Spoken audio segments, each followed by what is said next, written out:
Alright, so I'm going to show how to open up and disassemble this Dell Inspiron 7786 2-in-1 laptop. This is a 17-inch model. First thing we're going to use is a PH0 or JAS0 screwdriver, and we're just going to remove all the screws from the bottom. You do want to keep all the screws in order because they can be different size, shape, and lengths. That is assuming these screws come out. It looks like they actually hold themselves to the plate, so that's good design.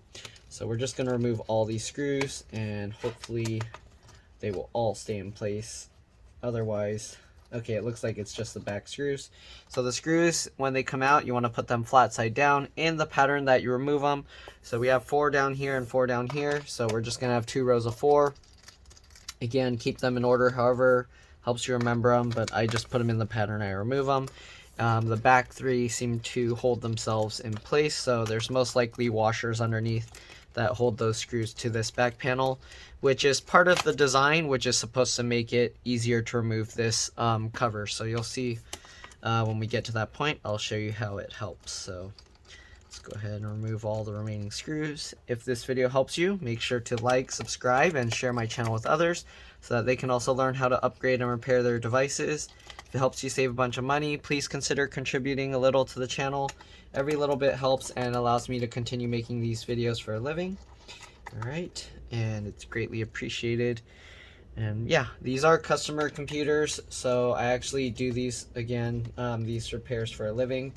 But as I continue to make more and more of these videos, slowly my business decreases. So yeah, I've been noticing that. Alright, so anyways, we got all these screws out. And then what you see is when you remove these screws, because the washers are underneath, it helps pull this cover away, so it forms little gaps here. So here you can see now we can kind of pull this up. So what we're going to do, you want to also make sure that the screw is still out. And then we're going to use that to help pull on this. So I used this, I pushed on the hinge here while I'm pulling up with my fingernails here. You can use plastic pry tools if you want, but I just like using my fingernails. It's more convenient and it works really well. So there we go. So now that we got all of that up, we're going to basically be bowing this whole cover inwards so that it pulls the clips in here inwards. All right, so we're just pulling on this, and then if you want, you can try and push on the insides here too. And here you can see as it bows out more, this part of the cover is coming out. All right, there we go. All right, we're going to do the same thing over here. Same thing, just pull it up. It helps to kind of push this in so it kind of pulls it like that. And then once you get enough of it, you can go down the side. I pull up with my fingernails here and push down with my thumb. And that's how we get that. All right, and then now that we've got that up, you can see we can lift this out. All right, and there we go. We got the computer out. So it looks like I could have got is this NVMe? So this is an Intel Optane SSD. I'm going to actually see what my customer wants to do because they can actually get a 1 terabyte NVMe SSD. Right now, I got a 1 terabyte regular spinning drive. I am going to switch to a PH1 or JAS1 screwdriver. So right now, they got a regular spinning disk drive. So I'm going to remove that real quick. There's one screw here. Let me actually zoom in to make it easier to see the internal components. All right, so we got that, and there's one screw up there, and there's one screw down here holding it down. I don't know if there's any other screws. Oh, there's one more screw holding it. So there's 3 screws holding this hard drive in place. They actually show some pictures here to show you what you need to do. But basically, you remove those 3 screws. We can lift this up slightly. You want to be careful because this hard drive cable is underneath the battery. I'm going to use my fingernail here to just pry the connector off the hard drive.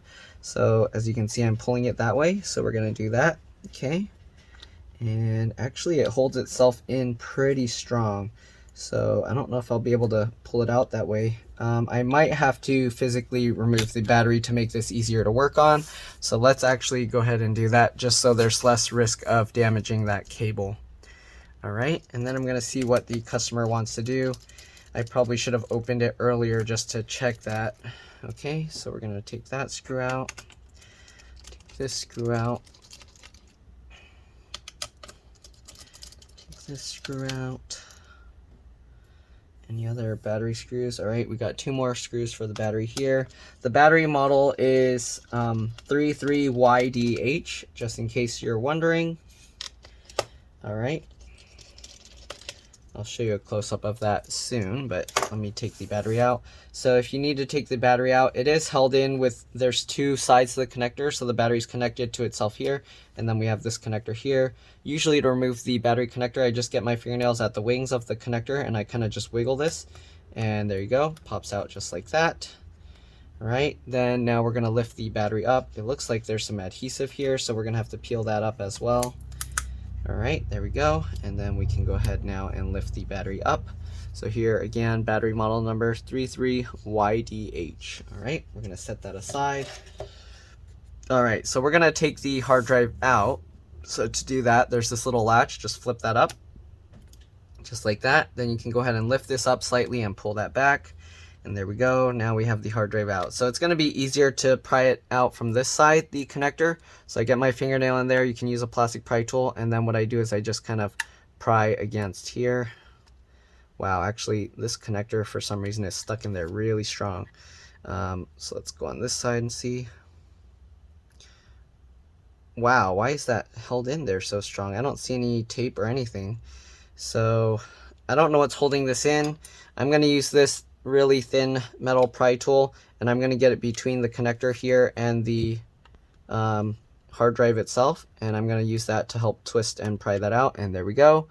All right, I don't know why it was so difficult to pop this connector out, but that's how I would do it if it's too difficult. And there we go. And you want to be careful not to damage that cable. All right, so we're going to try and grab it from the sides here and just rotate it off, and there we go. So there's a 2.5-inch SATA hard drive.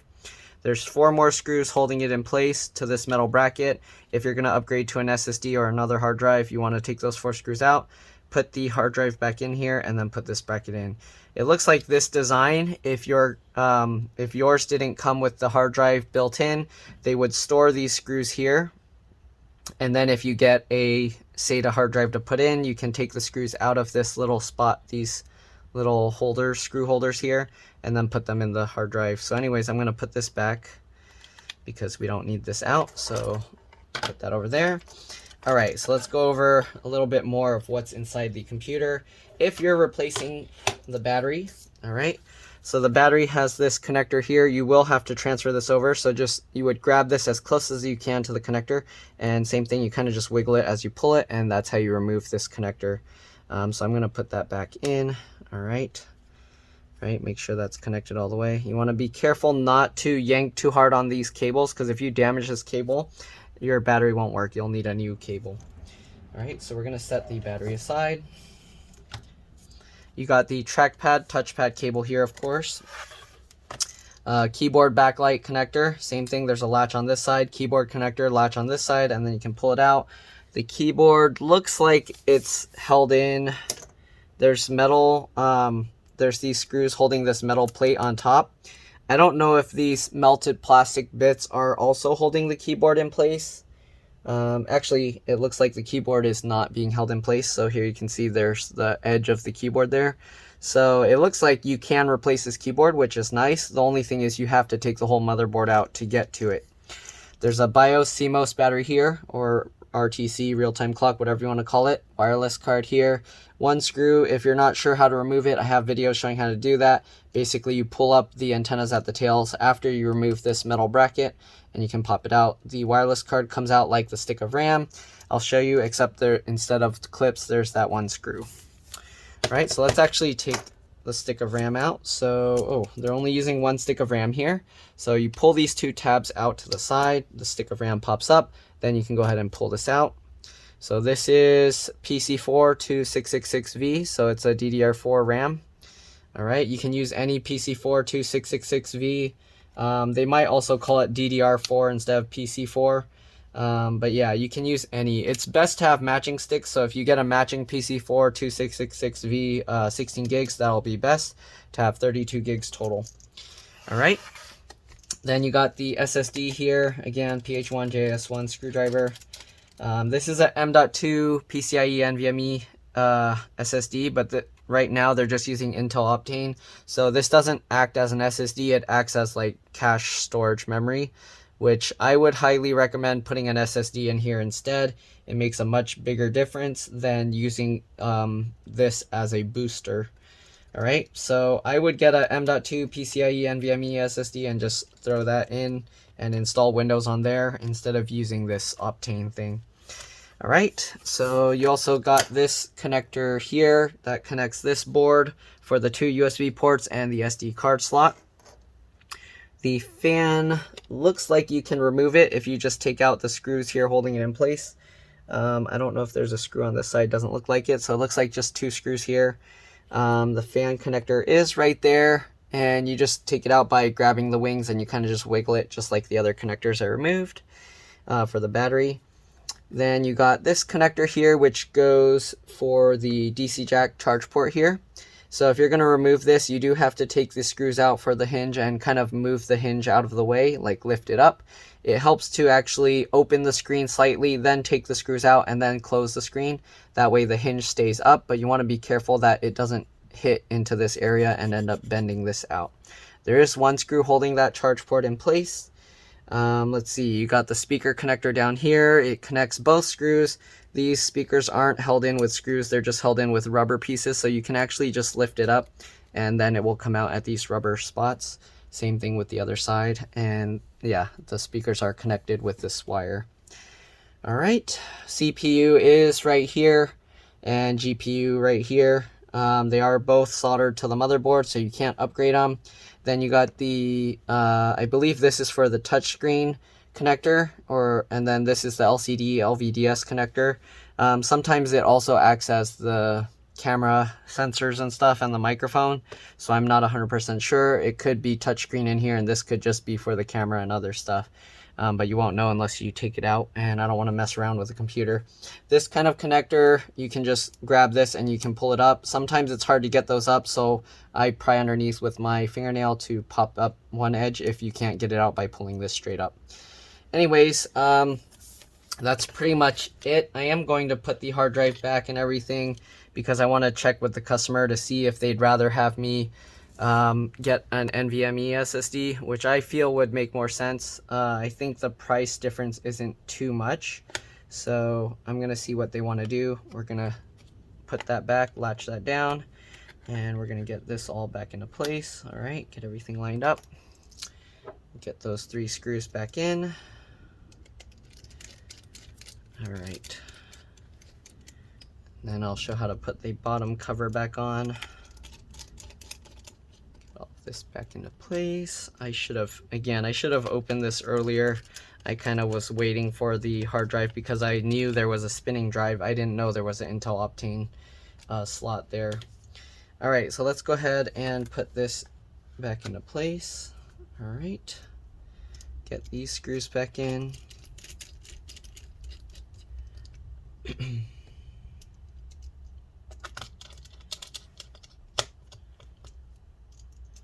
Right, this one was easy enough to open up. It's not too bad of a design, especially with those little washers for the back screws that help pop the cover open. Makes it a lot easier, a lot nicer.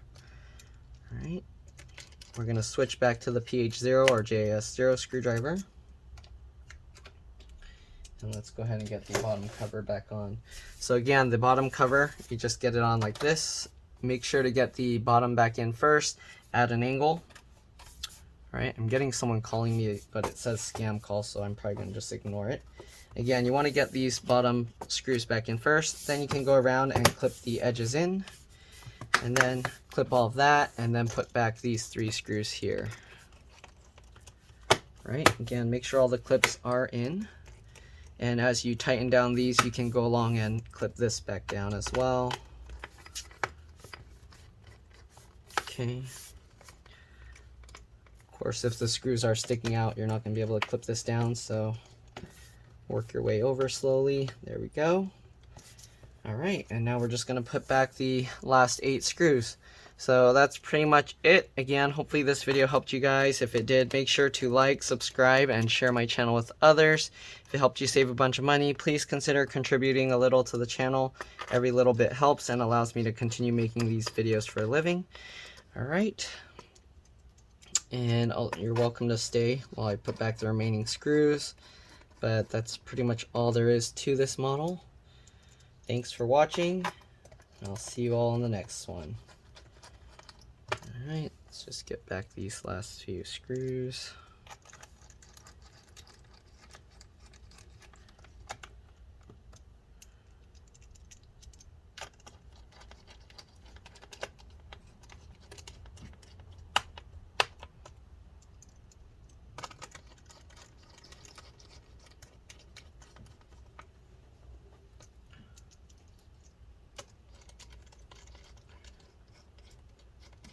Alright, that's it. I'll see you all in the next one. Bye. Let's drop this.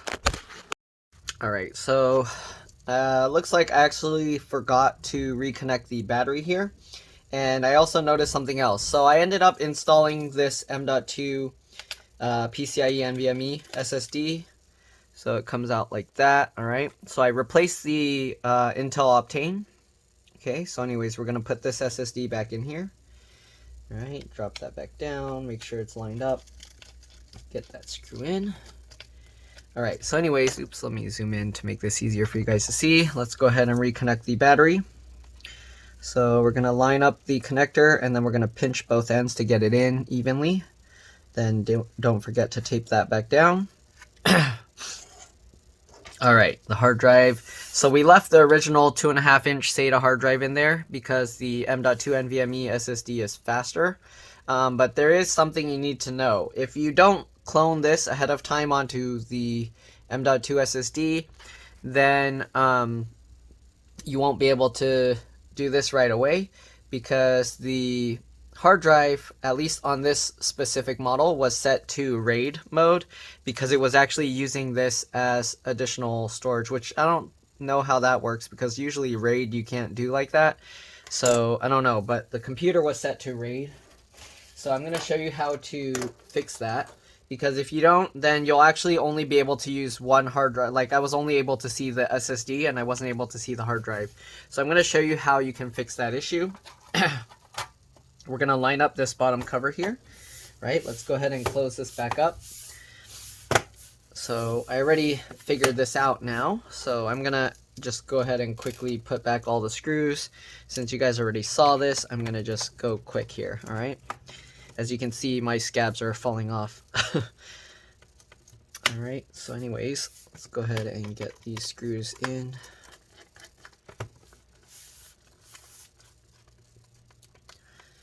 Okay, so next thing what we're going to do, we're going to need a Windows 10 USB installer or any kind of whatever operating system you want to use, but I'm using Windows 10. Alright, so you can use whatever you want. If you use Linux, you can use Linux, but we are going to have to change some BIOS settings here. So I'll show you guys what you need to do. Let me just get all these screws back in real quick. Alright. Get all these screws back in. Okay, we only got 5 more to go.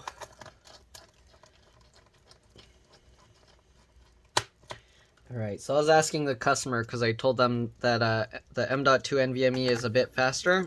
So since we're replacing the Intel Optane, which is only a 16 gig kind of a cache storage that speeds up the responsiveness of the regular hard drive.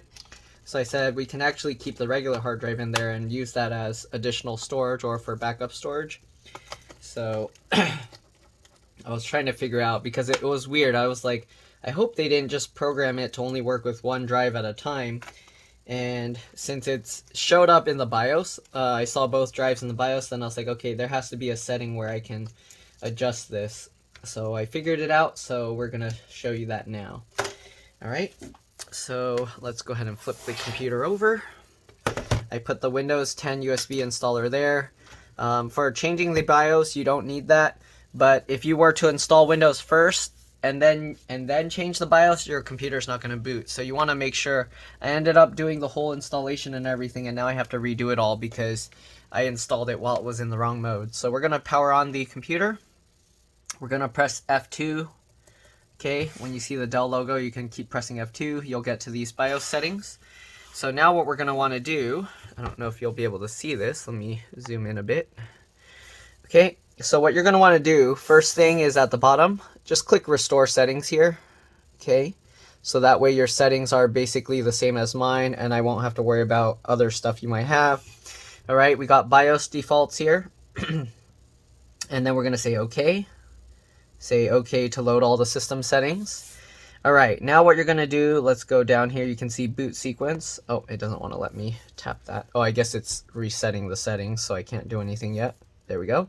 All right, boot sequence. So here you can see advanced boot options.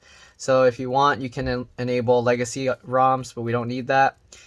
Okay, so let's see. Right now, there's no boot sequence because I actually formatted both drives, so there's nothing on there.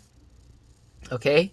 So here you can see UEFI boot path. You don't need to worry about any of that. You can leave all of this as is. We're going to open up system configuration, and then we're going to go to SATA operation. So before, SATA operation was at RAID on, and here you go. It tells you. So changing the setting may prevent you from your operating system from booting and require reinstall. So yeah. So here, the E module and other eSATA devices only function in AHCI or RAID on mode. Are you sure you would like to continue? So I'm going to say no, we're not going to be using RAID.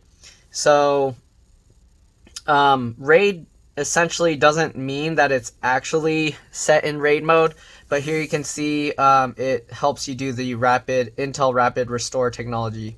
But again, we're not using that. So we're going to go to AHCI, apply that, say OK. If you want, when you click that, you can save it as the custom user setting like that and say OK, but it doesn't matter. Anyways, we're going to exit this now, and then we're going to boot it up, and we're going to press F12 on boot. So when you see the Dell logo come on, you can press F12, or you can just keep tapping it until it comes up. It's going to restart like once or twice to reset all the settings, and then once you get that, you can press F12. Okay, depending how you created your Windows 10 USB, so mine shows this UEFI SanDisk Cruiser Fit. We're going to open that. All right, and then we're going to go to Windows 10 Setup. And the one thing with this, the SSD, I believe, will show up as drive 1, not drive 0. So keep that in mind. If you want to be safe or to be sure, you can disconnect the internal regular spinning drive or the 2.5-inch SATA drive when you install Windows, just to be sure. There are other ways to check, but then you have to go into the command prompt and do all of that stuff. So we're just going to go through this. I'm pressing tab multiple times to go down to the next. Let me zoom out here a bit. All right, so I just pressed tab multiple times to go to this, or you can just, since it's touchscreen, click next. Click install now. All right, I'm just going to use the touchscreen because it makes it a bit easier and faster. So we're going to wait for this setup to start. And then now, because we have both hard drives and it's in SATA mode or AHCI, then you'll be able to see both. So I'm going to say I accept the license terms, click next, custom install. So here you see drive 0 and drive 1. As I was saying, drive 1 is the SSD. If you have different size, like hard drive and SSD, it'll be very easy to tell because you can see the total size. If you have different partitions and you don't need any data, you'll want to actually delete all the partitions to create it as a single unallocated space. All right, so we're going to install to drive 1, and then I'm going to click next. So this is going to take a while. I'm just going to wait till this is all done, and then I will be back to show you guys the next steps. All right, so I'll see you guys in a bit. All right, so the computer restarted itself, and now it's going through this process. It was saying a bunch of stuff here, so we're going to give it a bit, and then it's going to go through the regular Windows installation options. So yeah, I'll be back once it gets there, so I'll see you guys in a bit. Alright, so it keeps restarting itself, and now it's showing this blue screen, so it should be almost there. Alright. Still says just a moment, just a moment. Okay, so now it's starting this startup. I'm Cortana, and I'm here to help. I'm going to tell Cortana to be quiet. And it's going to go through this process. You can put whatever settings you want, but I'll show you what I usually do by default. Okay, so it's going to do this. It's going to show if you need the assistive screen reader and all of that stuff, you can do that. All right. So let's go through. It's going to ask like the language and things like that. So here we go. Region, United States. I'll press enter just to continue. All right. Keyboard, US. All right. Press enter to continue. I don't use any other languages, so we're going to skip. All right. So on this part where it asks for internet, I like to say I don't have internet. So usually I'll push Shift Tab to highlight that and then press enter, or you can just touch it since it's touchscreen. All right, it's gonna say, are you sure? Like, because you can get more stuff. I'm gonna say I don't care, continue with limited setup. All right, then we're gonna create the username. So I'm gonna set up this. Let me actually do that real quick and I'll be back. All right, so I set up the username. I'm gonna press enter to go next. Password, I just leave that blank so the customer can set it up themselves later. All right, and then usually I just accept the defaults. You can change whatever you want, but I'm gonna just accept the defaults. All right, I'm gonna accept this Cortana thing as well. Of course, you don't have to. You can choose if you want to or not. Then we're just gonna wait for this. And when this one's finished, Windows will be up and running. And then I'll show you how to bring up the secondary drive. But to redo all the drivers and everything, just run Windows Update a bunch of times and you'll get all the drivers installed. All right, so we'll let this run for a bit and I'll see you guys once Windows comes up. All right. Alright, so here you can see Windows came up. So what we're going to do now, we're going to go to the Start menu, and then we're going to go to diskmgmt.msc, which means Disk Management. So here you can see Disk Management. We're going to press Enter. And now you see we got both hard drives here. So Windows, it installed everything to the SSD. If you want to confirm that it's the SSD, you can right-click this and go to Properties. And here you can see this is the Western Digital SSD, so WDS100T2B0C, so that's the model. If we right click on disk 0 and go to properties here, hopefully you can see, it's the Toshiba hard drive. So we're going to close that. Anyways, now we're just going to right click this on the black unallocated space and then click New Simple Volume. We're going to go next. We're going to go next. Then you can assign it to whatever letter you want. I'm going to assign it to D, but let me eject my USB drive first. So I'm going to eject that. All right. And then now we should have drive D available for the disk utility to use. All right, so right click that, New Simple Volume, next. Next. Oh, sorry, it's out of the thing. So here you can see now we got drive D. I'm going to say next. You can call it whatever you want. I'm just going to call it backup so the customer knows it's for backup. And then we're going to say next. You can leave it on a quick format. All right, finish. It'll take a few seconds to go. I like to have the desktop or this PC icon there, so I'm going to personalize this thing. I also like to turn off the transparency effects because it kind of just makes the computer run slower to have that on. And I like the dark theme, but you can change it to whatever you want. So as you saw, I went to themes here, and then I went to desktop icon settings, and that's what brought this up. And then I'm going to enable the computer. Then we get this computer icon over here, oops, down here in this corner. Hopefully you guys can see. So now if I open this, here you can see D drive backup. All right, and that's pretty much it. Again, to get all the drivers back on, you just run Windows Update multiple times. Basically, Start menu, just search Update and check for updates. And just do that multiple times, but you will have to connect to the internet. All right, that's pretty much it. Thanks for watching. Hopefully this video helped you guys. If it did, like, subscribe, share my channel. If it helped you save a bunch of money, again, please consider contributing a little to the channel. Every little bit helps and allows me to continue making these videos for a living. Thanks for watching, and I'll see you all in the next one. Let's drop this. Bye.